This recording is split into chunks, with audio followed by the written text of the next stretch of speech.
1. DPP atau nilai lain.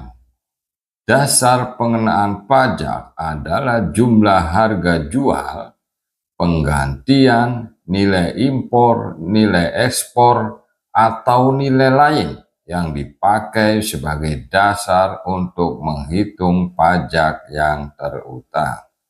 Dasar pengenaan pajak berupa nilai lain diberlakukan untuk menjamin kepastian hukum dalam hal harga jual, nilai penggantian, nilai impor, dan nilai ekspor sebagai dasar pengenaan pajak. Sukar ditetapkan ketentuan lebih lanjut mengenai nilai lain diatur dalam Peraturan Menteri Keuangan. 2. Besaran tertentu sesuai pasal 9A Undang-Undang PPN.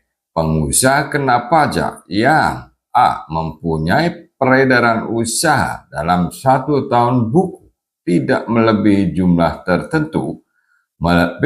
Melakukan kegiatan usaha tertentu, dan atau C. Melakukan penyerahan barang kena pajak tertentu dan atau jasa kena pajak tertentu, dapat memungut dan menyetorkan pajak pertambahan nilai yang terutang atas penyerahan barang kena pajak dan atau jasa kena pajak dengan besaran tertentu.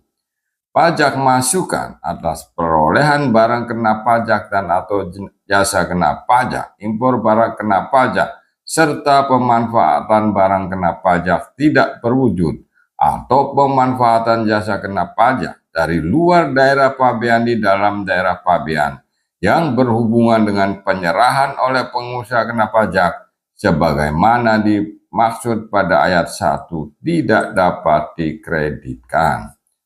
Pedoman pengkreditan pajak masukan. Apabila dalam suatu masa pajak, pengusaha kena pajak melakukan A. Penyerahan yang terutang pajak dan pajak masukan yang berkenaan dengan penyerahannya dapat dikreditkan, dan penyerahan yang terutang pajak dan pajak masukan yang berkenaan dengan penyerahannya tidak dapat dikreditkan dan atau penyerahan yang tidak terutang pajak. Sedangkan pajak masukan sehubungan dengan penyerahan yang terutang pajak sebagaimana dimaksud dalam huruf A tidak dapat diketahui dengan pasti. Jumlah pajak masukan yang dapat dikreditkan dihitung dengan menggunakan pedoman pengkreditan pajak masukan.